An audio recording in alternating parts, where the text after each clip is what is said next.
For decades, the West has operated under a single, unshakable assumption that it can project power into the Middle East with impunity, that aircraft carriers are untouchable sovereign territory, that military bases in the Gulf are permanent, immovable chess pieces.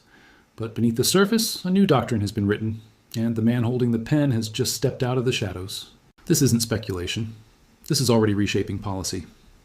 Welcome to Daily Reports, where you get clear, reliable, and up-to-date coverage of global events. To understand where this conflict is heading, you have to erase the current map of the Middle East from your mind. Forget the borders. Forget the political noise.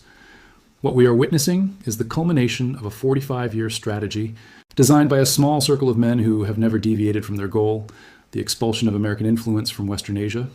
At the center of that circle is a figure rarely discussed in Western media, yet he is the structural engineer of Iran's military resurgence. His name is Mohsen Rezaei. While the world focuses on presidents and public diplomats, men like Rezaei are the ones who actually move the tectonic plates of war. He isn't just a general, he is a survivor. He is a living piece of history who has been within arm's reach of the supreme leader for decades. To put it in context for a Western audience, imagine a military advisor who has served every single administration since the Iranian Revolution, surviving 2 assassination attempts by foreign intelligence agencies, and remaining the go-to strategist for the country's most critical decisions. At just 27 years old, he was handed control of an army. 27. Think about that level of trust. That isn't just a promotion, that is a blood oath. And today that oath is being called due. Within the last 72 hours, a quiet but seismic shift occurred in Tehran. The official announcement was brief, almost bureaucratic. General Mohsen Rezaei has been appointed as a military advisor to the supreme leader. In any other nation, this would be a footnote, a retired general getting an office. But in the Islamic Republic, this is the equivalent of sounding the war drums. Why now? Because the war has entered a phase where public diplomacy is dead. The president of Iran, Masoud Pezeshkian, still holds press conferences. He still takes phone calls from European leaders. But make no mistake, he is a figurehead.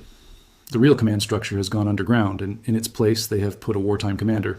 Rezaei's mandate is simple, yet terrifying. Execute the endgame.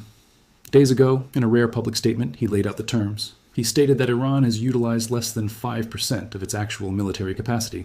That number is designed to chill the spine of any strategic analyst. He didn't threaten. He stated a fact. He then outlined 2 conditions. Conditions that are non-negotiable, conditions that form the bedrock of any potential ceasefire. First, retribution. Iran demands that the damage inflicted upon its infrastructure and personnel be compensated. Not by regional proxies, but by the United States directly. Second, guarantees. A 100% guarantee that there will be no future attacks. But here is the twist. They aren't asking the US for a promise. They are demanding that Russia and China act as guarantors. And the mechanism for that guarantee? The complete withdrawal of all American military bases from every Gulf nation. Let that sink in. The price for peace isn't land. It isn't oil. It is the dismantling of the US military footprint in the Persian Gulf. This is where we have to look at the incentives. For decades, the United States has maintained bases in Qatar, Bahrain, Kuwait, and the UAE under the pretext of protecting shipping lanes and containing aggression. But from the perspective of Tehran, these bases are not defensive. They are loaded guns pointed at their capital. Rezaei understands something that conventional politicians ignore, the psychology of the tripwire. American bases act as a deterrent because an attack on them invites a superpower response. But what if that deterrent becomes a liability? What if Iran calculates that the American public has no appetite for a ground war in the Middle East? Think about the phone call that just happened. The French president, Emmanuel Macron, called President Pezeshkian. He asked him to stop the escalation. And Pezeshkian's response was a masterclass in shifting the narrative. He didn't justify his actions. He questioned the framework. He asked, if your country was attacked, wouldn't you defend it? He pointed directly at the double standard. He said, you see us retaliating against bases that launch strikes on our soil, and you ask us to stop. Why aren't you asking the country launching the strikes to stop? This isn't just rhetoric. This is a legal and moral pivot. Iran is framing itself as the victim of an aggressive military occupation of the region. By demanding the removal of U.S. bases, they are appealing to a deep-seated nationalism within the Gulf states themselves. And here is the counterintuitive fact. The Gulf states are starting to listen. Privately, their intelligence agencies are reporting back to their royals and emirs. The message is consistent. America cannot win this quickly. And as long as American jets are taking off from your runways, your cities are potential targets. But let's move away from the map rooms and think about the human stakes. What does this mean for the average person in North America and Europe? It means the cost of everything is about to change. The Strait of Hormuz isn't just a body of water, it's the faucet of the global economy. 20% of the world's oil passes through it. If Iran decides to physically interdict shipping, not just threaten it, the price of gasoline in Vancouver, in New York, and London doesn't just go up, it spikes. And the political fallout in the Gulf is equally volatile. The citizens of these Gulf monarchies are watching the news. They see the destruction. They are asking their own leaders, why is our land being used to fight a war that isn't ours? That question is the crack in the foundation. If the U.S. stays, the instability continues. If the U.S. leaves, they lose their security umbrella.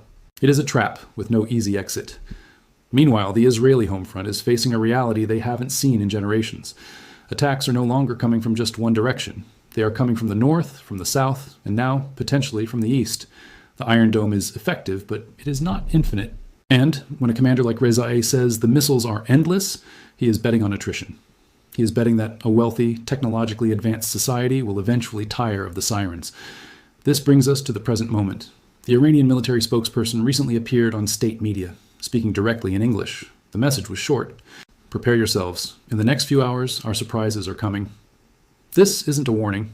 This is a psychological operation. They want the anticipation to build. They want the fear of the unknown to do the work of 1,000 missiles. And this is where General Rezai's historical role becomes critical. He was instrumental in the early formation of Hezbollah.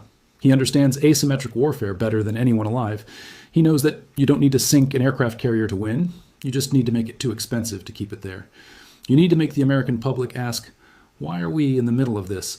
The current situation of Prime Minister Netanyahu adds another layer of chaos. There are conflicting reports regarding his status, his location, his health. In a system as centralized as Israel's war cabinet, a vacuum at the top is a vulnerability, and Reza A is a general who exploits vulnerabilities. He has stated publicly, if we do not bring America to its knees in this war, the people can question us. That is the language of a man who has bet his entire legacy on this moment. He isn't fighting for territory. He is fighting for a paradigm shift. So where does this leave us? We're standing at the edge of a strategic cliff. On one side, the United States and its allies continue the current path, supporting Israel, maintaining bases, and applying maximum pressure. This path leads to a protracted war, a war of attrition that Iran, with its strategic depth and lower technological dependency, believes it can survive longer. On the other side, there is the path of withdrawal, pulling back from the region, accepting the Iranian conditions, and hoping that a new security architecture built by Russia and China can hold. For the Gulf states, this path is terrifying. It means relying on adversaries for their safety. But Iran has calculated that time is on its side. They see the political divisions in the US. They see the energy crisis in Europe. They see a world that is exhausted by war. Reza A's appointment is the signal that the era of managed tensions is over. The era of shadow wars is over. What comes next will be direct. It will be painful. And it will force every nation from Ottawa to London to answer a question they have avoided for decades. Is your security tied to a region that no longer wants you there? The next 48 hours will tell us if this is the beginning of the end or the end of the beginning. If you enjoyed this video, make sure to like, comment, and subscribe to the channel. Don't forget to smash the bell icon so you never miss any of our upcoming videos. Take good care of yourselves, and thank you for watching. I want to leave you with 2 questions for the comments below. First, do you believe the Gulf states will eventually ask U.S. forces to leave to save themselves, or will they double down on the American alliance? And second, is there any realistic guarantee from any world power that could convince Iran to stand down, or are we past the point of no return? Let me know your thoughts below. I read them.